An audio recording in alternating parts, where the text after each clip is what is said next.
Jika inilah Ramadan yang terakhir dalam hidup kita, maka kita raihlah sungguh-sungguh. Bagaimana untuk kita meraih akan Ramadan ini? Pertamanya, tidak boleh tidak, kita kena berterima kasih kepada Allah.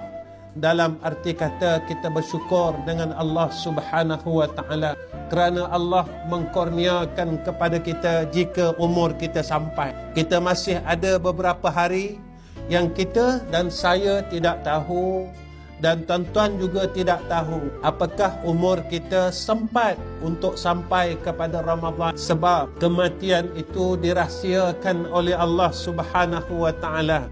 Ada kawan-kawan kita sebelum ini telah Allah panggil satu persatu. Maka kalau kita lihat tentang doa daripada Nabi kita Muhammad sallallahu alaihi wasallam dengan doa Rajab dan Sya'ban, Allahumma barik lana fi Rajabin wa Sya'bana wa ballighna Ramadan. Maka Nabi berdoa kepada Allah meminta supaya umur kita sampai kepada bulan Ramadan. Sebab itu tuan-tuan, tidak ada hadis dan tidak ada athar mengatakan apabila sampai saja bulan Rajab dan Sya'ban banyak berlaku kematian. Tetapi ghalibnya begitu. Bila kita lihat tentang doa yang Nabi baca, wa ballighna Ramadan, adalah satu harapan dan permintaan daripada Rasulullah sallallahu alaihi wasallam agar umur kita sampai kepada bulan Ramadan.